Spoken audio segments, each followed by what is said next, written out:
नमस्कार दोस्तों, मेरा नाम है गोपाल और आप देख रहे हो द सेकंड ओपिनियन। तो दोस्तों, आज मैं आपके सामने एक नए स्टेट के बारे में इंफॉर्मेशन लेके आया हूँ।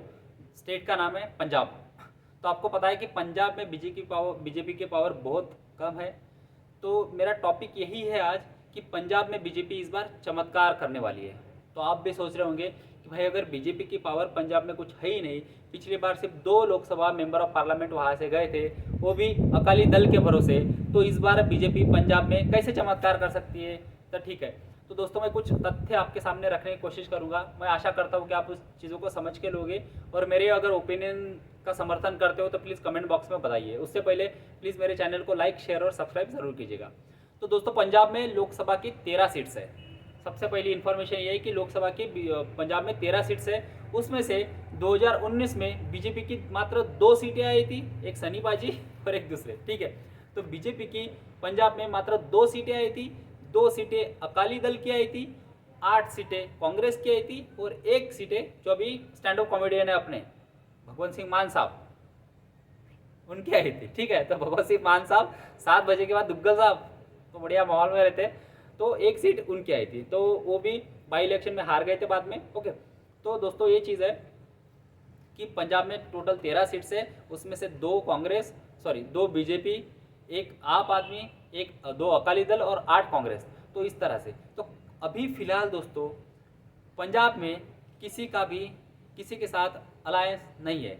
इन Punjab there is a 4 corner fight. अभी 4 कॉर्नर कौन सी है?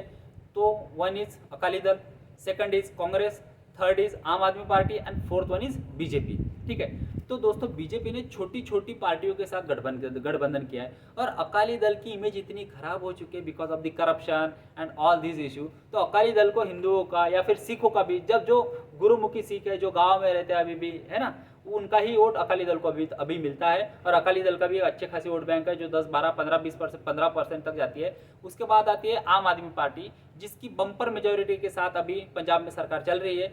बट जो लॉ एंड ऑर्डर के हालात है आज पंजाब के, वो बद से बदतर होते जा रहे हैं दोस्तों बद से बदतर होते जाते हैं।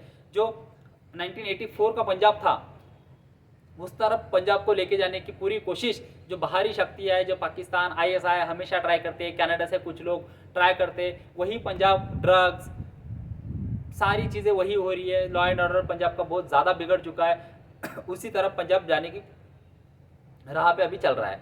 उसके बाद है कांग्रेस। तो कांग्रेस की अभी सरकार थी, उसके बाद उन्होंने जो अपने कैप्टन साहब थे उनको हटा दिया और एक कॉमेडियन को वहाँ पे उनकी जगह पे लाने की कोशिश की।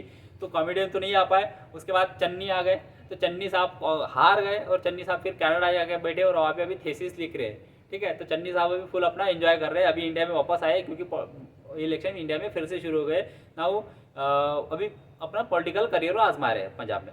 तो मैं क्यों बोल रहा हूँ कि पंजाब में इस बार बीजेपी में बहुत ज़्यादा चांसेस है। Now in Punjab BJP is new Congress. I hope you understand दोस्तों। पंजाब में आज की बीजेपी जो है वो कांग्रेस है। क्यों?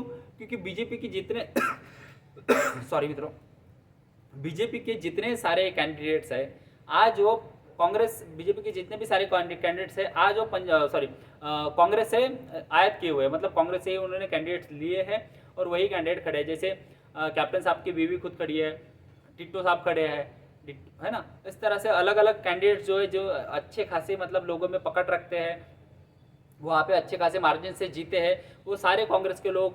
इवन द आम आदमी पार्टी का जो एक MP था, जो अकेला MP था, वो भी बीजेपी में आके ज्वाइन कर लिया उन्होंने। ठीक है, तो ये क्या इंडिकेशंस देता है दोस्तों कि इंडिकेशंस दे रहा है कि वेव जो है कुछ ना कुछ चेंज हो रही है। और जब 4 कॉर्नर साइड्स होती है दोस्तों, फाइट्स होती है, तो 4 कॉर्नर फाइट्स में आपको अच्छी सीटें चुन के लाने के लिए ज़्यादा वोटों की जरूरत नहीं होती। 100% वोट ओनली। ठीक है, तो 25% अगर हर पार्टी लाएगी तो किसकी कितनी सीटें आएगी ये कब पता चलेगा? अकोमुलेशन ऑफ वोट्स पे, मतलब किस पॉकेट्स में कितने ज़्यादा वोट्स आपको मिले हैं। मतलब अगर आपका जैसे मैं आपको बताता हूँ कि केरला में बीजेपी के 10% वोट हमेशा गिरते हैं, लेकिन 10% वोट बीजेपी के सीट में कभी कन्वर्ट नहीं होते। क्यों? क्योंकि 10% वोट बीजेपी का बिखरा हुआ है, एक जगह पे नहीं है, तो एक सीट में भी कन्वर्ट नहीं होता है। जैसे तमिलनाडु में अगर बीजेपी को 20-25 वोट मिल जाते हैं, 20% वोट तो अकोमुलेट होंगे, मतलब सीट्स में कन्वर्ट होंगे, है ना। तो वही होता है, सीट्स में कन्वर्ट होने के लिए एक जगह पे इकट्ठा वोट चाहिए होता है, तभी वो सीट में कन्वर्ट होता है। अदरवाइज पूरे स्टेट में आपको अगर वोट मिल जाता है हर एक सीट पे 10,000 5,000 तो आपका काउंट तो बढ़ेगा, नंबर ऑफ वोट परसेंट तो बढ़ेगा, बट वोट परसेंटेज नंबर तो बढ़ेगा, लेकिन आपके सीट में वो कन्वर्ट नहीं हो पाएगा दोस्तों। बट इस बार 4 कॉर्नर साइड फाइट्स होने की वजह से जो हिंदू जो अभी वहाँ पे डर चुका है, मतलब हिंदू, दलित सिख भी वहाँ पे बहुत सारी मात्रा में है, मतलब अराउंड 30% दलित सिख वहाँ पे माने जाते हैं। इसलिए बसपा भी वहाँ पे एक पार्टी, सॉरी बसपा भी एक वहाँ पे पार्टी है ना, बसपा में वहाँ पे एक पावर सेंटर है।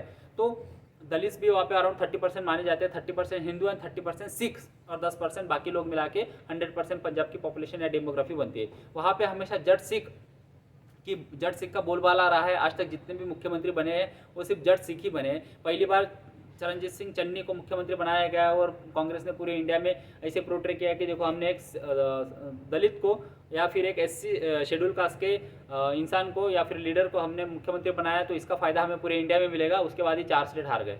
तो ऐसे कुछ नहीं होता। Punjab politics is totally different. Punjab के लोग बहुत ज़्यादा पैट्रियटिक है दोस्तों। वहाँ पे सबसे ज़्यादा आर्मी में जाने वाले, सबसे ज़्यादा देश के लिए शहीद होने वाले बच्चे पंजाब से निकलते हैं। तो पंजाब के लोगों के लिए सैल्यूट है।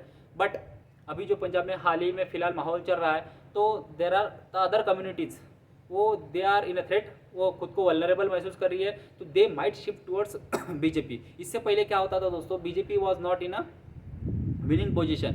बीजेपी अकाली दल के पीछे लगने की वजह से बीजेपी को कभी उतनी सीटें लड़ने को मिली भी नहीं। बीजेपी हमेशा 3 लोकसभा सीटों पे लड़ती थी और 3 में से 2 आती थी, कभी 1 आती थी चुन के, और 10 सीटों पे अकाली दल लड़ती थी। लेकिन अकाली दल की रेपुटेशन इतनी खराब हुई है दोस्तों कि लोग अकाली दल पे ट्रस्ट ही नहीं करना चाहते। अकाली दल पे लोग ट्रस्ट ही नहीं करना चाहते। और कांग्रेस की जो कंडीशन हुई है, तो जो वहाँ पे हिंदू है और जो दलित सिख्स है, वो बीजेपी को एज ए ऑप्शंस देख रहे हैं दोस्तों, क्योंकि उन्हें पता है कि अगर पंजाब का वातावरण पहले जैसा हो गया तो सबसे पहले खतरा उन्हीं को होगा। तो वो उस कंडीशन में जाना नहीं चाहते। Now they are looking towards BJP as a hope. ठीक है, तो बीजेपी को होप की तरह देख रहे हो। और वो उम्मीद जब दोस्तों लोगों में आती है तो उम्मीद के भरोसे लोग आदमी कुछ भी कर जाता है। तो BJP has a very good chances in Punjab. BJP might win 5 to 6 seats in Punjab. Believe में दोस्तों 5 से 6 सीटें बीजेपी पंजाब में जीत सकती है, क्योंकि बीजेपी के कैंडिडेट्स भी अच्छे हैं और बीजेपी का वोट भी अकोमुलेट हो रहा है। जस्ट पॉलिटिकल मैनेजमेंट अच्छे से करना पड़ेगा। वहाँ पे जो प्रेसिडेंट है अभी बीजेपी के, सुनील जाखर, उनका भी बहुत बड़ा एक्सपीरियंस है। He is a great leader, बहुत ज़्यादा एक्सपीरियंस कैंडिडेट है। कांग्रेस के थे, अभी 1 साल पहले उन्होंने बीजेपी ज्वाइन की, तो now he is the state president of BJP in Punjab. तो उनका भी एक्सपीरियंस बीजेपी को बहुत काम आएगा। और मोदी साहब और योगी जी का वहाँ पे जैसा क्रेज़ है लोगों में, because of the law and order of the Yogi ji and the policies of the Narendra Modi. ठीक है, हाँ, फार्मर विल की वजह से, फार्मर प्रोटेस्ट की वजह से वहाँ के लोग गुस्सा होंगे, लेकिन सिख समुदाय के लिए, सिख कम्युनिटी के लिए मोदी जी ने जितना किया है, या मोदी जी जितना भाव उनके लिए दिखाते हैं, या बार बार गुरुद्वारा में जाना हो, वहाँ पे लंगर परोसना हो, यहाँ पे सेवा देना हो, जितना मोदी जी ने किया है दोस्तों, आज तक किसी भी प्राइम मिनिस्टर ने इतनी इज्जत या फिर इतना मान सिख समुदाय को किसी ने नहीं दिया जितना मोदी जी ने दिया है दोस्तों। तो ये चीज़ भी सिख लोगों के मन में है और ये चीज़ इलेक्शन के दिन सामने आएगी दोस्तों। और दूसरी बात ऐसे कि जब अरविंद केजरीवाल जेल के अंदर थे तो Congress has a good chance. Congress के पास एक बहुत अच्छी अपॉर्चुनिटी की, क्योंकि जेल के अंदर आम आदमी पार्टी के मुखिया जो है अरविंद केजरीवाल जेल के अंदर थे, तो एक प्रचार करने वाला जो बोलते हैं उसके अपन स्टार प्रचारक, उसकी एक कमी थी। भगवंत सिंह मान तो 7 बजे बाद तो खुद ही अनरीचेबल हो जाते हैं, तो फिर प्रचार क्या ही करेंगे। ठीक है, but as soon as Arvind Kejriwal ji बाहर आए तो पंजाब में उन्होंने पेस पकड़ ली। पंजाब का इलेक्शन एक अलग मोड़ पे चला गया। आम आदमी पार्टी फिर से खुद को असर्ट करने लगी और पंजाब में आम आदमी पार्टी और कांग्रेस का अलायंस नहीं है दोस्तों। 13-13 सीटों पे दोनों पार्टी अलग लड़ रही है, इसलिए बीजेपी का बहुत अच्छा चांस बनता है। बीजेपी वहाँ पे कम से कम 6 सीटें भी जीत सकती है, 7 सीटें भी जीत सकती है दोस्तों। तो ये वीडियो सेव कर रखना और 4 जून को मेरे वीडियो के नीचे कमेंट करना अगर मैं गलत हुआ तो प्लीज़, अगर आपका मेरा विश्लेषण सही लगा हो तो please like, share and subscribe to my channel. Thank you very much. Thank you दोस्तों।